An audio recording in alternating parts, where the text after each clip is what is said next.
इस गांव नगर में बंदी छोड़ कबीर साहब के मूल ज्ञान का प्रचार होने जा रहा है। बहुत बड़े भाग होते हैं उन जीवों के जो अपने पूरे जीवन काल में एक बार भी इस मूल ज्ञान को सुन पाते हैं, और उससे भी ज्यादा बड़े भाग होते हैं उन जीवों के जो इस मूल ज्ञान को थोड़ा सा भी समझ पाते हैं। बिल्कुल थोड़ा सा भी अगर समझ में आ गया तो बहुत बड़े भाग हैं भाई आपके, क्योंकि इस ज्ञान को कोई आम इंसान समझ ही नहीं सकता। केवल वही समझेगा जिसकी विवेक शक्ति बढ़ रही होगी, जिसमें विवेक भरपूर होगा वही समझ सकता है, अन्यथा इसको कोई नहीं समझ सकता। बड़े बड़े ऋषि मुनि पीर पैगंबर औलिया इस ज्ञान को नहीं समझ पाए और मंत्रों तंत्रों जंत्रों में उलझ के अपना जीवन बर्बाद करके चले गए। लेकिन अगर परमात्मा की कृपा हो जाए तो ये ज्ञान सहज ही समझ में आने लग जाता है, बड़े आराम से समझ में आने लग जाता है। तो आज इसी मूल ज्ञान को अच्छे से समझेंगे और हमारे जीवन का जो लक्ष्य है, परम लक्ष्य, क्योंकि जीवन का लक्ष्य तो हर इंसान अलग अलग मान के बैठा है। मेरा लक्ष्य है मैं डॉक्टर बन जाऊं, मेरा लक्ष्य है मैं इंजीनियर बन जाऊं, मेरा लक्ष्य है मैं बहुत बड़ा गायक बन जाऊं, मेरा लक्ष्य है मैं बहुत बड़ा एक्टर बन जाऊं, मेरा लक्ष्य है मैं नेता बन जाऊं, मेरा लक्ष्य है मैं सीएम पीएम बन जाऊं। ऐसे दुनियावी लक्ष्य तो बहुत से लोग लेके बैठे हैं और सबके अलग अलग हैं, लेकिन जो असली लक्ष्य है किसका? इंसान जीवन का, यानी जितने भी इंसान हैं सबका एक ही लक्ष्य, वो कौन सा है? आज उस लक्ष्य पे विचार करेंगे। ये दुनियावी लक्ष्य, पेट के धंधे, रोटी कमाने के धंधे, ये तो सबके अलग अलग हो सकते हैं, लेकिन इंसान जन्म में आने का क्या लक्ष्य है? ये सबका एक है, लेकिन हम उसे भूले बैठे हैं, हम उसको भूले बैठे हैं। इसीलिए किसी का वो लक्ष्य पूरा ही नहीं हो रहा है, और जब लक्ष्य पूरा नहीं होता और समय खत्म हो जाता है, तब हम रोते हैं, गिड़गिड़ाते हैं, चीखते हैं, चिल्लाते हैं। ये जो मृत्यु नाम की बीमारी लगी है, जब ये आती है तब बड़े बड़े धुरंधर घुटनों पे आ जाते हैं, रोते हैं, गिड़गिड़ाते हैं। क्यों? क्योंकि लक्ष्य ही पूरा नहीं हुआ। मौत से डर क्यों लगता है पता है? क्योंकि जो काम करने आए थे वो किया ही नहीं, इसलिए ये डरा के लेके जाएगी। और जो उस कार्य को पूरा कर लेते हैं उनके लिए मौत कुछ भी नहीं है। उनको मौत डरा नहीं सकती, क्योंकि उन्होंने अपना काम पूरा कर लिया है। टीचर बच्चे को काम देता है, होमवर्क, बेटा ये 5 लेसन याद करके लाना, या ये 5 पाठ लिख के लाना। अब जो तो बच्चा काम करके गया है वो तो कभी नहीं डरेगा, और जिसने होमवर्क ही नहीं किया उसको क्या दिखाई देगा? मास्टर की लाठी। वो डरेगा क्योंकि उसने लक्ष्य पूरा नहीं किया। आज हम अपने लक्ष्य को जानेंगे कि हमारा लक्ष्य है क्या। अगर वो लक्ष्य पूरा हो गया तो समझो कि हमारा इंसान जन्म सफल हो गया, अन्यथा ऐसे ही बर्बाद करके चले जाएंगे। तो आज का सत्संग शुरू करने से पहले परम पिता परमात्मा के चरणों में वंदना करेंगे और फिर सत्संग शुरू करेंगे। बोलिए परम पिता परमात्मा की, सदगुरु बंदी छोड़ कबीर साहेब की, सभी संतों की, सभी भक्तों की के आनंद की, सतगुरु मदनपति साहिब की, दीवान जवाहरपति साहिब की, सतगुरु राम सेवक साहिब की, सतगुरु वैरागपति साहिब की, कलिनापुर धाम की, सभी संतों की, सत्संग में आए सभी भक्तों की, इनके माता पिता की, इनके गुरु गोविंद की, सकल हंस को बंदगी, साहेब बंदगी, सतनाम सतनाम। एआई ज्योतिषी ना झूठ बोलता है ना तुक्के लगाता है, बस आपकी कुंडली को 100% एक्यूरेसी से डीकोड। तो हमें सबसे पहले ये जानना है कि आखिर हमारा ये जन्म, जो इंसानी जन्म है जो हमें मिला है, इसका असली मकसद क्या है। हमें कुत्ता नहीं बना दिया, बिल्ली नहीं बना दी, हाथी घोड़ा सांप बिच्छू मच्छर खटमल ये सब नहीं बनाया, इंसान ही क्यों बनाया है। देखो बाहर दुनिया में तुम्हें हर प्रकार की 84 लाख योनियों में भ्रमण करते हुए जीव दिखाई दे जाएंगे। नाली में नाली का कीड़ा दिख जाएगा, जंगल में शेर चीते दिख जाएंगे, गलियों में कुत्ते बिल्ली चूहे दिख जाएंगे, लेकिन हमें इंसान क्यों बनाया है, इस पे विचार करना पड़ेगा। आखिर कारण क्या है, हम पर इतनी दया क्यों हो गई है, विचार करना पड़ेगा। ये मालिक की अपार कृपा है जो हमें इंसान जन्म मिला है। देखो सर्दी लगे तो जैकेट पहन के बैठे हैं, गर्मी लगे तो एसी चला के बैठे हैं। बाकी जानवर देख लो, बाकी भी तो मालिक के जीव हैं।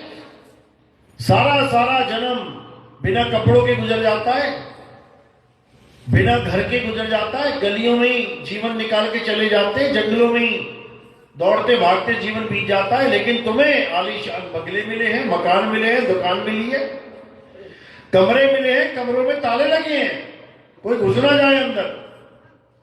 इतना कुछ मिल गया, लेकिन फिर भी हमें नहीं समझ में आ रहा कि आखिर ये कृपा हुई है तो हुई क्यों है। मेरे भाई, ये कृपा हम पे इसलिए हुई है क्योंकि परमात्मा चाहता है कि अब हम ये जन्म मरण का खेल खत्म करके अपने मालिक के घर वापस चले जाएं, जिसको कहते हैं जन्म मरण से मुक्ति।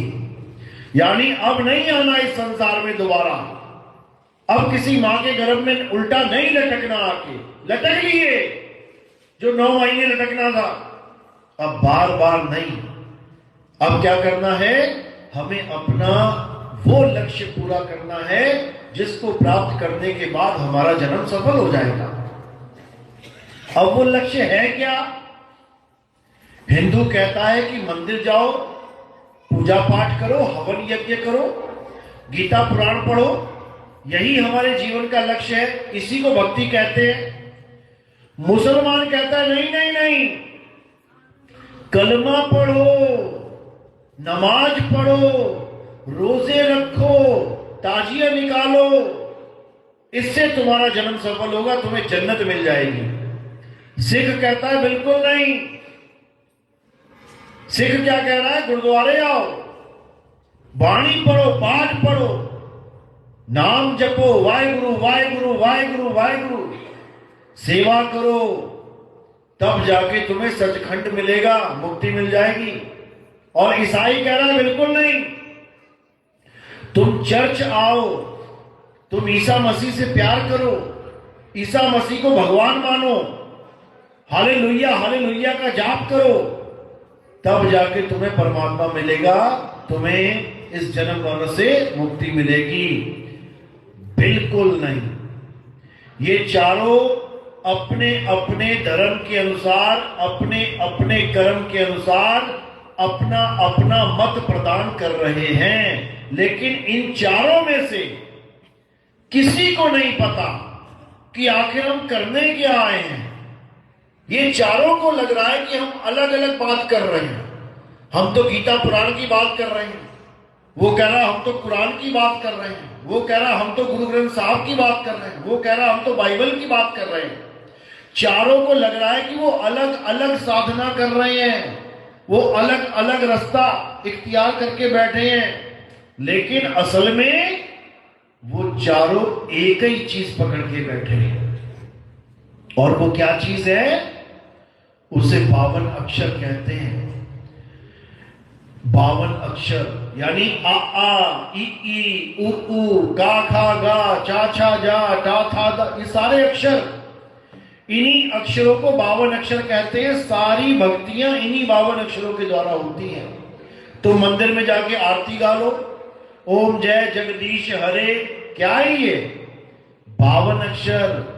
ओ म जय जगदीश, ये सब क्या है? अक्षर है ये अक्षर।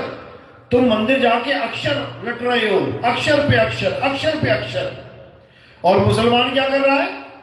वो कलमा पढ़ रहा है, ला इलाहा इल्लल्लाह मोहम्मद रसूलुल्लाह।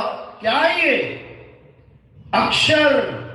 हिंदू भी अक्षर पकड़ के बैठा है, मुसलमान भी अक्षर पकड़ लिया। अब सिख ने क्या किया? वाहे गुरु वाहे गुरु, क्या है ये? अक्षर। सिख भी अक्षर पकड़ के बैठा है, और ईसाई हालेलुया हालेलुया, क्या है ये? अक्षर। यानी इन चारों को लग रहा है कि हम अलग अलग अलग अलग साधना कर रहे हैं, लेकिन असल में ये सब अक्षरों के गुलाम हैं। अगर ये अक्षर हटा दिए जाएं, इन सब की साधना ही खत्म हो जाएगी। अगर ये अक्षर इस दुनिया से हटा दिए जाएं, और ये अक्षर पहले दुनिया में नहीं थे, ये बाद में आए हैं। कब आए हैं ये? जब इंसान बना है। जब आदि मानव था, इंसान नंगा घूमता था, जानवरों को पकड़ पकड़ के खाता था, फल फूल कंद मूल खाता था। जब आग भी जलानी नहीं आती थी, तब क्या बोलता था? हिंदी भाषा, पंजाबी, उर्दू, फारसी। जानवरों की तरह रहता था, जैसे कुत्ते आपस में बात करते हैं, आवाजें निकाल के, चिड़िया आपस में बात करती हैं, आवाजें निकाल के, गाय बैल आपस में बात करते हैं आवाजें निकाल के। इसी प्रकार वो भी इन आवाजों के द्वारा, सांकेतिक आवाजों के द्वारा बातें करता था। लेकिन धीरे धीरे बुद्धि विकसित हुई, उसने आग की खोज करी, पत्थर से पत्थर टकराया, चिंगारी निकली, आग की खोज करी। धीरे धीरे खोज करता करता करता इन अक्षरों की भी खोज कर बैठा। कहां से खोजे ये अक्षर? हिंदी के अक्षर, पंजाबी के अक्षर, अंग्रेजी के अक्षर, अरबी के अक्षर, Japanese, Chinese, Mongolese, Portuguese, Spanish, French, Dutch, Italian, जितनी मर्जी भाषाएं देख लो, इंसान ने ही बनाई है। और हर भाषा अलग अलग अक्षर लेके बैठी है। हिंदी भाषा में कितने अक्षर हैं? 52। अंग्रेजी भाषा में कितने अक्षर हैं? 26। यानी हमारे हिंदुस्तान के आदि मानवों ने 52 अक्षर मुंह से पैदा कर दिए, जीभ से, कंठ से, होंठ से। और अंग्रेज बेचारे कितने कर पाए? मात्र 26। 26 दूनी 52। यानी हमारे आदि मानवों का बुद्धि इतनी तेज चली कि उन्होंने 52 अक्षर पैदा कर डाले, और अंग्रेज बेचारे 26 पे ही खत्म हो गए। आज भी 27वां अक्षर नहीं बना पाए वो लोग। लेकिन बनाया क्या दोनों ने? अक्षर ही बनाए। उसके बाद इन्हीं अक्षरों के द्वारा सारी दुनिया के नाम रख दिए। पेड़ पौधे, हवा, पानी, आग, ये सारे अक्षर ही तो हैं। इन सब अक्षरों के द्वारा सारे संसार की हर वस्तु के नाम रख दिए। हिंदुओं ने अलग रख दिए, अरबी वालों ने अलग रख दिए, अंग्रेजों ने अलग रख दिए। हिंदू ने कहा सूरज चांद सितारे, अंग्रेज ने कह दिया सन मून एंड स्टार्स। आते टाइम भी फोन देख रहे हो, ऐसा क्या मिलता है इसमें? पैसे मिलते हैं। क्या बोल रहे हो? इस ऐप को यूज करोगे। हिंदू ने कहा आग, हवा, पानी, अंग्रेज ने कह दिया वाटर, सॉइल एंड एयर। ये हर प्रकार के अक्षरों का निर्माण कर दिया गया। अब यहां तक तो ठीक था, सारी दुनिया की वस्तुओं के नाम रख दिए, अच्छी बात है। लेकिन दिक्कत कहां पे आ गई? जब भगवान के भी नाम रखने शुरू कर दिए। इसी इंसान ने सारे भगवानों के नाम रख डाले, उस एक परमात्मा के अनंतों नाम रख डाले। राम जी का नाम दशरथ जी ने रखा, पिता ने पुत्र का नाम रखा, समझ में आता है, पिता ही पुत्र का नाम रखता है। कितने नाम रखे भगवान राम के? एक नाम, राम।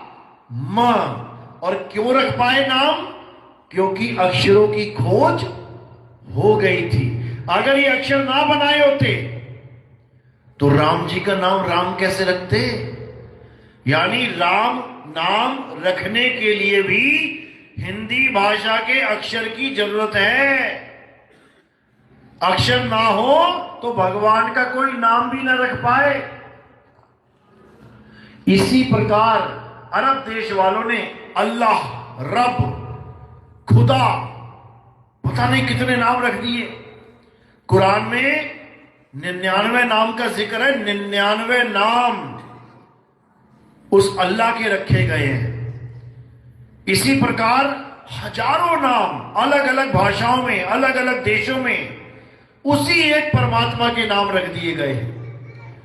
और उसके बाद इन्हीं नामों का जाप चालू हो गया। जाप, अल्लाह अल्लाह अल्लाह, वाहेगुरु वाहेगुरु वाहेगुरु, राम राम राम, हरे कृष्णा हरे कृष्णा हरे कृष्णा, राधे राधे राधे। सबके सब अक्षरों के पीछे पड़ गए। जबकि पीछे किसके पड़ना था?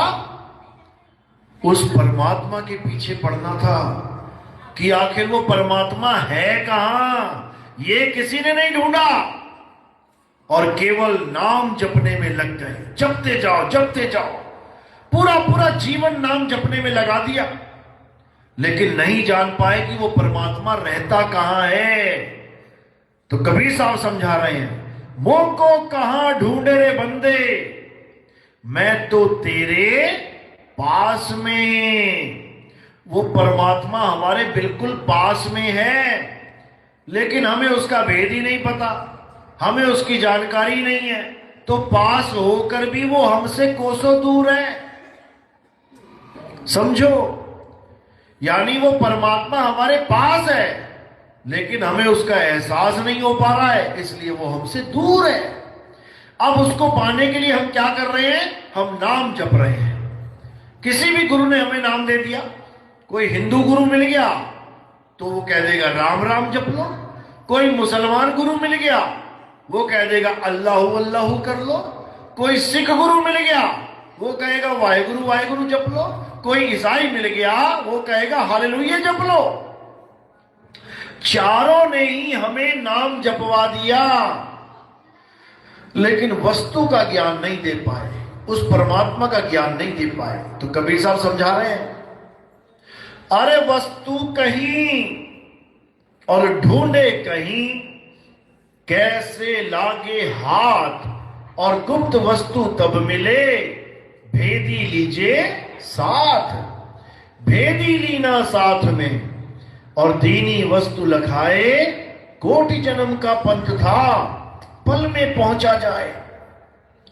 कहते हैं जब वो वस्तु का ज्ञान तुम्हें देने वाला कोई गुरु मिलेगा तो एक पल में तुम्हें पता लगेगा वो वस्तु कहां है। उसके बाद ये मंत्र मंत्र नहीं जपने पड़ेंगे। मंत्रों का जाप तो परमात्मा की भक्ति में आता ही नहीं है, ये शामिल कर दिया गया। किन्होंने शामिल किया? जिनके पास वस्तु का ज्ञान नहीं है। समझो, अगर किसी के पास वस्तु है और तुम उससे वस्तु लेने जा रहे हो, वो तुम्हें वस्तु ही देगा। जैसे दही वाला मार्केट में बैठा है, तुम दही लेने गए, तुमने पैसा दिया, तुम्हें क्या मिलेगा वापस? दही मिलेगा। अंगूठी वाला, तुम पैसा दो उसको, वो तुम्हें क्या देगा? अंगूठी देगा। केले सेब संतरे वाला, तुम उसको पैसा दो, क्या देगा? केले सेब संतरे देगा। यानी अगर दुकानदार वस्तु लेके बैठा है तो तुम्हें 101% वस्तु देगा। लेकिन अगर कोई ऐसी दुकान खोल के बैठा है जिसके पास वस्तु ही नहीं है, अब वो क्या देगा? अब वो वस्तु का नाम देगा।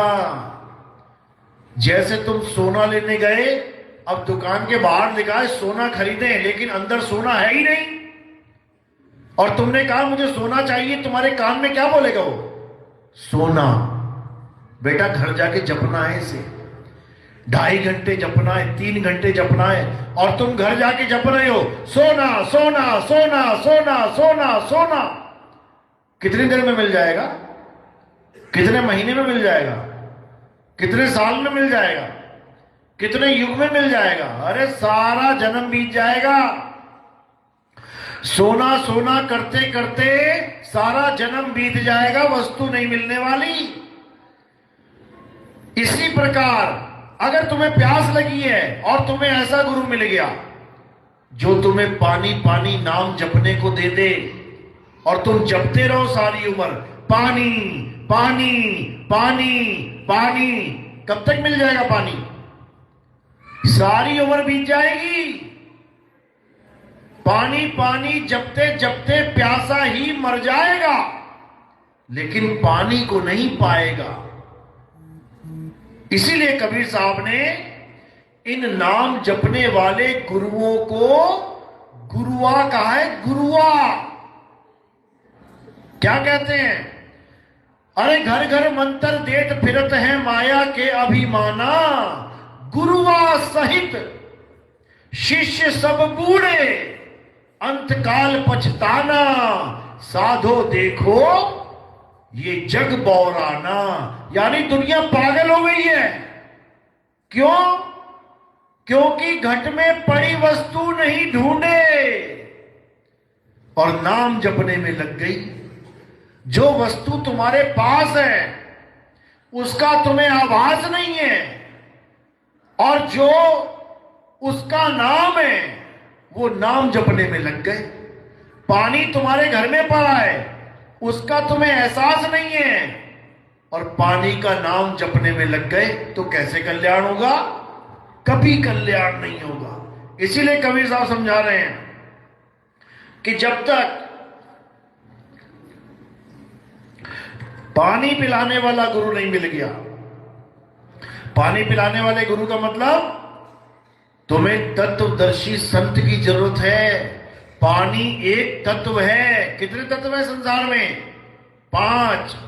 सबसे ऊपर आसमान, आकाश तत्व, उससे नीचे वायु, उससे नीचे अग्नि, उससे नीचे धरती, धरती के नीचे पानी।